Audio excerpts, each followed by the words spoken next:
The lash cracks against the frozen air of the Boston Square. The year is 1658. Hannah Allen does not scream. She had at first. Now she only shudders as the leather bites into the linen of her shift, pulling it away in wet, red strips. The magistrate counts in a monotone. 9. The crowd is silent, their faces pale in the November cold. They are here by order. Attendance is not optional. This is not justice. This is education. 10. Hannah S. husband Josiah Allen stands at the front, his face like carved wood. He had brought the charge. He had provided the testimony from a servant boy. He had demanded the sentence. The law, in its mercy, had granted him satisfaction. Hannah had been found guilty of lewd and lascivious carriage with another man. Her crime was not love or even lust. Her crime was that she was property that had been damaged. She had, in the eyes of the Puritan court, voided her husband's warranty. By the time the magistrate reaches 20, Hannah no longer feels the cold. She's a thing of raw meat and ruined linen, held upright only by the wooden post that presses against her chest. She will be cut down, taken to the jail, and tomorrow she will be branded on the forehead with the letter A by a hot iron, a permanent mark of her status as used goods. We think we know this story. We have read the novel. We see Hester Prynne, standing in defiance, her sin embroidered in scarlet and gold thread, a mark of romantic rebellion. This is the story we tell ourselves to soften the past, to turn systematic brutality into a tale of personal strength. But Hester Prynne was fiction. Hannah Allen was real. And the letter A sewn onto a dress was the least of the terrors awaiting a colonial wife. It was a mercy. The reality of the law was not thread, but iron. It was not a symbol, but the destruction of the female body, sanctioned by God and codified by men.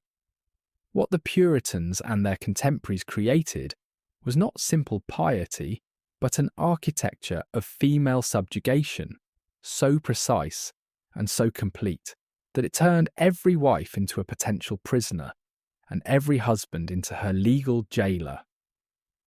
This is the history they did not write down in their proud letters to England.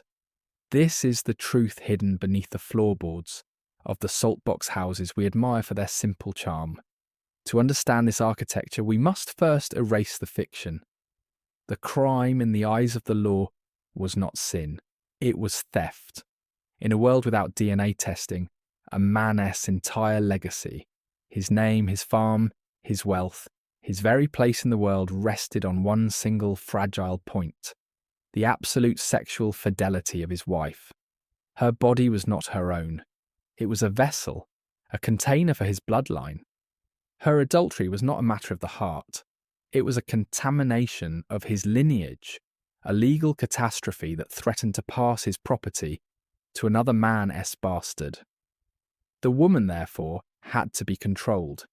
She was not a person under the law, but a feme covert, a legal shadow absorbed entirely into the identity of her husband. Her property became his, her legal rights vanished, and her body, the most crucial piece of his estate, was guarded with a ferocity that we now reserve for treason. The punishments were not designed to save her soul. They were designed to terrify other women. They were public theatre, a deliberate spectacle of cruelty meant to stamp out the very idea of female autonomy. Hannah Allen's whipping was a message, burned into the flesh of one to be read by all. But the whip was only one tool. In the colony of New Haven, the law was even more precise. Adultery for a woman carried a sentence of death, and not a clean death. The capital laws of 1650 were clear. Both the adulterer and the adulteress shall surely be put to death. Men were executed, it is true, but the shame, the focus, the absolute horror of the crime was focused on the woman. She was the gate that had failed. She was the vessel that had leaked. She was the one who had invited Satan into the very heart of the social order. Consider the fate of Elizabeth, a servant in the Massachusetts Bay Colony. She was not a wife, but her crime was seen as the same contamination: fornication. She was sentenced to be severely whipped at the public post, but her punishment had a second, more elaborate stage. She was to be taken from town to town, from Boston to Roxbury, from Roxbury to Dorchester, and whipped again in each town square. This was not a sentence. This was a parade, a travelling exhibition of ruined flesh, a living sermon on the consequences of female desire. The men who watched were reminded of their duty to control their households. The husbands who watched were reminded of the fragility of their honour. And the wives who watched their hands gripping their children's learned the lesson that was intended for them. They learned that their bodies were a battlefield and that the colony would sacrifice them without hesitation to maintain its borders. The iron brand that scarred Hannah Allen's forehead was the Colony S mark of ownership, a permanent declaration that she was a broken thing, a failed piece of human property. But even this was not the end. For some women, the punishments were designed to inflict a living death, an existence of such profound humiliation that it would serve as a permanent walking warning. The law was a machine for grinding women into examples, and for every wife who strayed, this machine had a dozen different blades, each one honed by religious certainty and the cold logic of property law. The pain was the point, the shame was the purpose, the letter, the whip, the brand. These were instruments of marking. They designated the woman as damaged. But the true architecture of control went deeper. It sought not just to mark, but to unmake. It aimed to dismantle the womaness identity, to erase her from the community of persons, and turn her into a living effigy, a breathing lesson in the consequences of autonomy. This is where the true engineering of Puritan terror is revealed. We must talk about the iron. We must talk about the cage they built for the human face. They called it the scold's bridle or the brank. The name itself is a diminishment, a piece of casual cruelty, as if for a disobedient animal. But the object was a masterpiece of psychological torture. Imagine a helmet of cold iron, a latticed cage that locked around the head. From the front, a flat plate of metal, sharpened or covered in spikes, was forced into the woman's mouth, pressing her tongue flat against the floor of her jaw. She could not speak. She could not scream. If she tried, the bit would shred her tongue. This was the punishment for a woman who spoke out of turn, for the common scold. But what was a scold? A scold was a woman who argued with her husband. A scold was a woman who questioned the minister. A scold was a woman who gossiped, who, in other words, participated in the only social information network available to her. The brank was the literal and symbolic silencing of female speech. And it was used. The records of New England are littered with its application. A wife bridled would then be led by a chain attached to the cage and tethered to the public stocks, or perhaps to the doorway of her own home, a living statue of humiliation for all to see. Her neighbours, her children, her friends would pass by, forced to observe her transformation from person to object. This was the punishment for a sharp tongue. Now imagine what this system reserved for a cheating body. The next step in this public unmaking was the ritual of carting. This was not a simple punishment, it was a civic exorcism. The guilty woman, often stripped to the waist, her A perhaps already raw on her skin, was tied to the back of a cart. The cart was then dragged slowly through every street of the town. This was law. The town crier would walk ahead, ringing a bell, shouting her name and her crime. "Behold Hannah Allen, adulteress and violator of her covenant." But the true horror was the crowd. It was their duty to participate. This was a community spectacle. Her neighbours, the women she had shared bread with, The men who had bowed to her on Sunday were expected to follow the cart, to jeer, to scream insults. They were encouraged to throw things, not stones that might end the spectacle too quickly. They threw mud, rotten vegetables, animal dung, the contents of their chamber pots. The woman would be covered in the literal filth of the community, a physical manifestation of her new status. She was the town's refuse.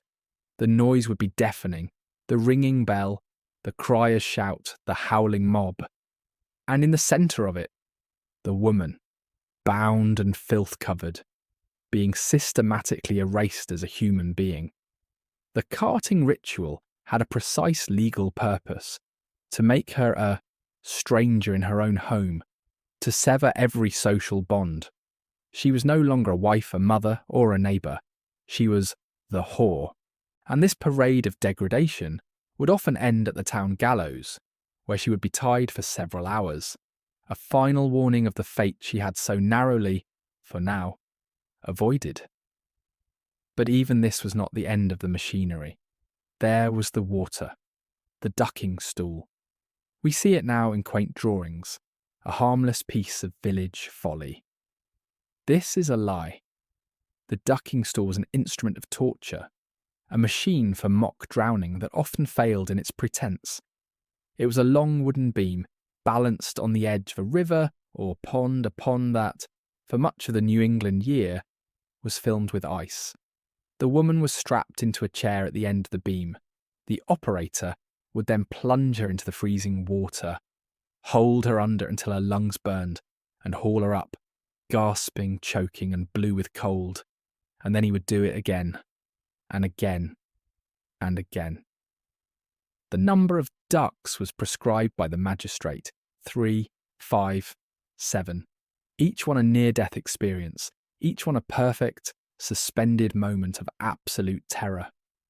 Women fainted.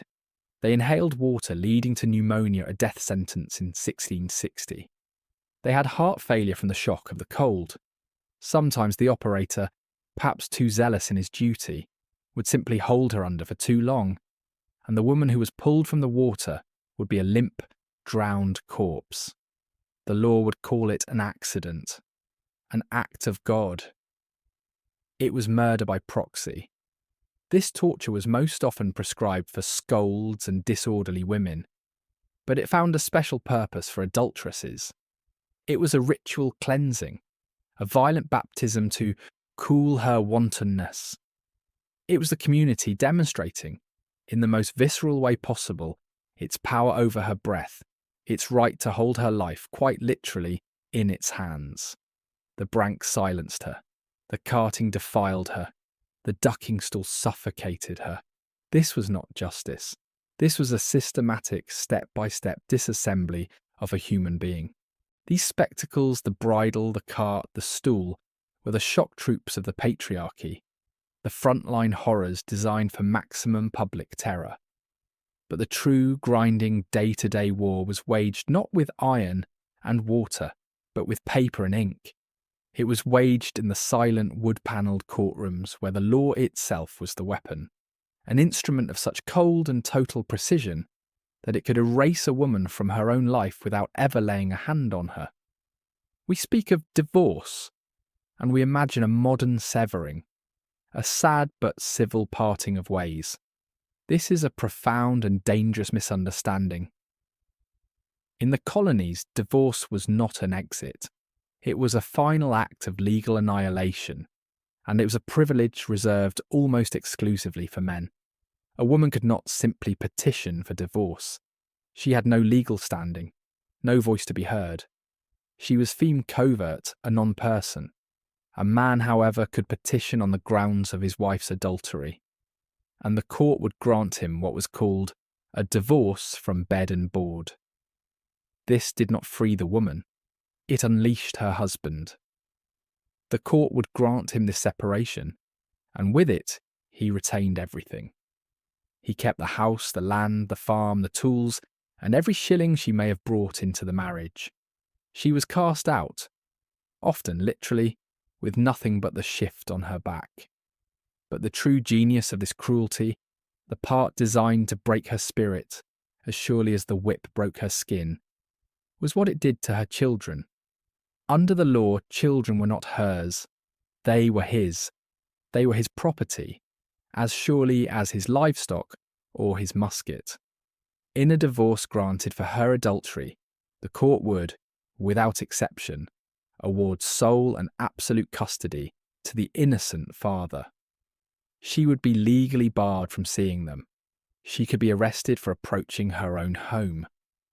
She would be forced to watch from a distance as her children were raised by another woman, perhaps a new wife, and taught to call her mother. She would be made to listen as her own name was spoken in her children's presence, only as a curse, a synonym for whore and sinner. This was not an unfortunate byproduct of the law, it was the point. It was a calculated psychological torment, a living death. The law understood that to sever a mother from her children was to cut her soul from her body. It was a punishment more permanent than the brand, more agonizing than the whip. The woman cast out had no means of survival. She could not own property. She could not sign a contract. She could not sue for wages. She was a pariah. The same neighbours who had thrown filth at her would now bar their doors.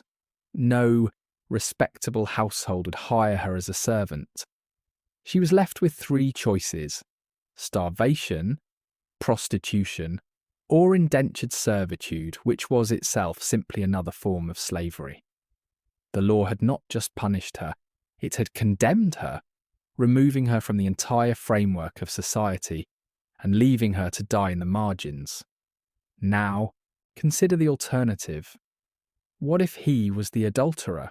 What if the husband, the master of the house, was the one who strayed? Here the entire legal and religious machine shuddered to a halt. For a wife to accuse her husband of adultery was not just difficult. It was dangerous. It was an act of rebellion against the head of the household, an inversion of the divine order. Her proof would have to be absolute, irrefutable, a standard almost impossible to meet.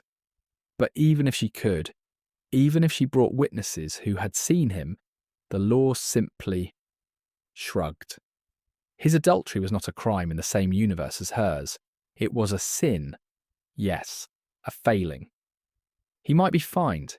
He might be made to stand in the church and confess his weakness. But he would not be whipped. He would not be branded. He would not be carted. And he would never lose his property or his children. His act did not threaten the bloodline. It was seen as a simple, regrettable lapse of personal morality. Her act was treason. His was a misdemeanor. This hypocrisy was the engine that powered the entire system. It was not about sin, it was about power. It was about ensuring that the lines of inheritance and property remained pure. And the only way to do that was to maintain absolute, terrifying control over the one vessel that could corrupt it. The law was a one-way mirror. It stared, unblinking, at her every move, while rendering him, in his own transgressions, entirely invisible. And so the branded woman, the whipped woman, the woman cast out from her home, was left to wander the roads of the colony, a walking testament to this double standard. She was a woman who had been hollowed out by the law, a shell from which her husband, her home, and her children had been violently extracted. The whip had scarred her back. The iron had scarred her face. But it was the gavel striking the wooden block that had truly ended her life. It had declared her a non-mother, a non-wife, and a non-person. And in the cold, pious world of colonial America, there was no resurrection from that legal grave. The legal destruction of the woman was, in the mind of the magistrate, a worldly matter. It was the settling of a debt, the disposal of faulty property. But the Puritan experiment was a Bible commonwealth, and where the law of man ended, the terror of God began. The court dealt with her body and her possessions. The church, in grim partnership, would now come for her soul. And this in many ways was the more profound violation. It was an invasion of the self, a public vivisection of her mind and spirit, all performed under the unblinking eye of a wrathful God. This is the part of the architecture we fail to understand. We see the stocks and the whip as physical. We forget that their true purpose was spiritual breakage. The most potent weapon in this arsenal was not the brank or the stool, but the public confession. This was not a quiet word with a minister. It was the final, devastating act of her unmaking, performed in the only place that mattered, the meeting house on the Lord's Day. Imagine the scene. It is Sunday. The entire town is gathered.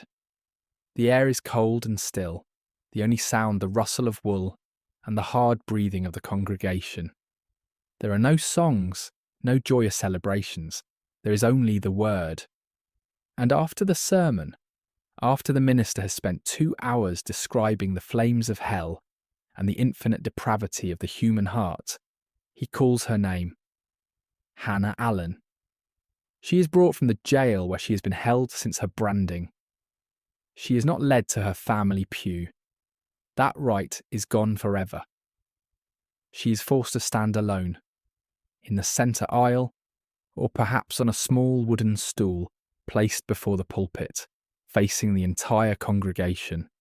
She faces everyone she has ever known. Her husband, who sits with his head high, a picture of a grieved innocence. Her children, who have been forbidden to look at her, their faces staring rigidly ahead, taught that the woman before them is a vessel of Satan. Her neighbours, the women who now clutch their own husbands' arms, their expressions a cold mixture of pity and terror. And she is commanded to speak, she must confess, but she cannot simply say, "I am sorry." She must perform her depravity. The minister guides her, his voice a relentless hammer. "Speak, woman, and tell this congregation of your wickedness. Tell them how the devil found purchase in your wanton heart. Tell them of the filth of your desires. Tell them how you have brought shame upon this house of God." And so, she must recite in her own voice the narrative of her own damnation. She must describe her sin in the language the church has given her, a language of filth, of pollution, of demonic possession.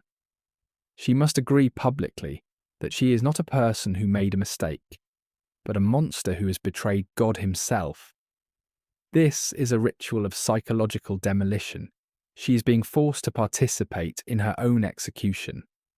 Her voice, the very essence of her identity, is hijacked and turned into a tool for her own humiliation. If she refuses, if she stays silent, she is hard-hearted, unrepentant. Her silence is proof of her bond with Satan. For that, she will be whipped again.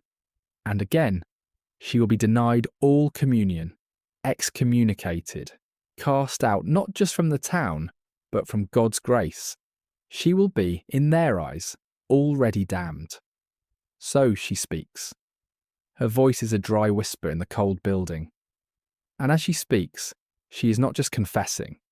She is confirming the righteousness of her own punishment. She is, in effect, thanking the court for whipping her, thanking the magistrate for branding her, thanking her husband for destroying her. She is validating the entire system that is crushing her. This is the genius of the Puritan machine. It makes the victim apologise to her executioners. And after this confession, is she free? Is she welcomed back? Never. The confession is not for her, it is for the congregation. It is a warning. Her reward for this final, soul-shattering humiliation is to be granted the privilege of visible shame for the rest of her life. She might be assigned a shame seat, a specific pew at the back of the church, near the door, where she must sit alone forever marked. In some communities, the law went further, demanding a permanent alteration of her clothing. She might be forced to wear the A until her death, but other towns devised more creative torments. In 1651, the law in the Massachusetts Bay Colony decreed that a woman found guilty of adultery must wear not just a letter, but a noose. A rope, a hangman's noose, placed around her neck, to be worn over her clothes, every day, everywhere she went. It was a literal daily reminder that her life was forfeit, that she lived only by the colony's merciful permission. She was a walking dead woman, a ghost forced to haunt her own life, her neck already carrying the instrument of her execution. This was the religious component of the architecture. It took her physical pain and sanctified it. It took her legal annihilation and called it God's justice. It invaded her mind, her voice, and her soul, and forced her to sign her own death warrant. The law had taken her home and her children. The church now took her very self, leaving only a hollow vessel of shame, programmed to recite its own unworthiness, until the grave finally offered the release the community never would. But the true genius of this architecture was not the public spectacle. The scaffold, the cart, the ducking stool, these were the grim theatres for the failures, the women who had already been caught. The real system, the one that governed 99% of women, was a prison with no walls, a jailer who shared her bed. It was the preemptive terror, the unseen machinery of domestic control that crushed the idea of resistance, long before it could become an act. The law did not just permit a husband to rule his wife, it commanded him to. He was the head of the household, a title that was not a metaphor, but legal and spiritual reality. He was a petty king, a minister, and a magistrate, all combined in one man. And his primary duty, second only to his duty to God, was the governance of his wife. If she strayed, if she was disorderly or wanton, it was seen as his failure to rule, his failure to control his own property. And for this failure, the system granted him a terrible power, the right of domestic chastisement. We call it abuse. They called it correction. The law was clear, derived from English common law. A husband could correct his wife with physical violence. He could beat her. The only legal limit was that he not permanently maim or kill her. He could use a rod, a strap, or his open hand. This was not a dirty secret. It was not a crime. It was a tool of household management, as common and as necessary, in their eyes, as the plough or the axe. Imagine the quiet, daily terror of this reality. A wife, Sarah, has spoken too long to the blacksmith. She laughed at his joke. Her husband, John, saw it from across the street. He says nothing. Not in the street, not on the walk home. He waits until the door is bolted, until the servant girl is sent to the cellar, until the children are asleep. And in the cold silence of the kitchen, lit only by the dying coals, the correction begins. There is no court, there is no appeal. There is only his rage, his piety, and his legal right to inflict pain. She cannot cry out. If a neighbour heard, the neighbour would do nothing, for to interfere would be to challenge the divine order of John's own home. This hidden violence was the bedrock of the entire system. It was the constant low-level hum of terror that enforced obedience every single day. The brank and the whip were for the public example. The rod and the fist were for the private lesson. But even this was not the most insidious tool. The true prison was the network of surveillance. The colony was a village. Every eye was a potential witness, every ear a potential informant. A womaness' only currency, her only shield, was her reputation. And it was a thing as fragile as spun glass. A whisper could destroy it, a glance held too long, a ribbon worn too brightly. And the most dangerous informants were not the magistrates. They were the other women. The pious wife who saw her neighbour light carriage, and felt it her spiritual duty to report it to the minister. The jealous neighbour who could destroy a rival with a single, well-placed word. And most intimately, the servants. That servant boy who testified against Hannah Allen was not a neutral party. He was the property of the husband, bound to him for his food, his shelter, his very life.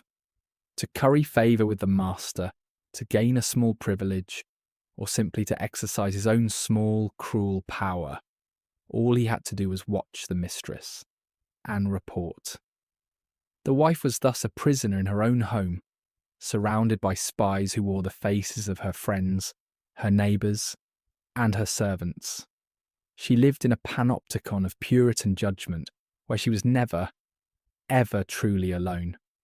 This is the masterpiece of the architecture. It made the woman her own jailer, the fear of the whip, the fear of the brand, the fear of the cart, the fear of her husband's hand, the fear of her neighbour's tongue. This all-consuming terror did the work so effectively that the iron instruments could, for the most part, be left to rust. The woman policed herself. She stifled her own laughter. She lowered her own eyes. She taught her own daughters to be silent, to be invisible, to walk in the narrow, joyless path of virtue, because she knew that the smallest misstep led to a cliff. She became a willing participant in her own subjugation and a fierce enforcer of it upon her own children. This was the system's ultimate victory, to build the prison so deep inside the woman's own mind that she no longer even recognised the bars. She would go to her grave believing her terror was piety, her silence was wisdom, and her chains were the loving arms of God. And so, what was the final punishment? It was not the whip. It was not the brand, nor the noose worn as a necklace. It was not the loss of children, nor the public confession. The most horrific punishment, the very pinnacle of this entire architecture, was oblivion. The system was designed from its foundation to erase its victims so completely that they would not even survive as stories. It was a machine for turning a living woman, first into a walking symbol of shame, and then finally into nothing. A ghost, and then not even a ghost, just silence. The woman who died under the lash or from the freezing water of the ducking stool was, like Sigrid on her funeral ship, lucky. She knew when her suffering would end.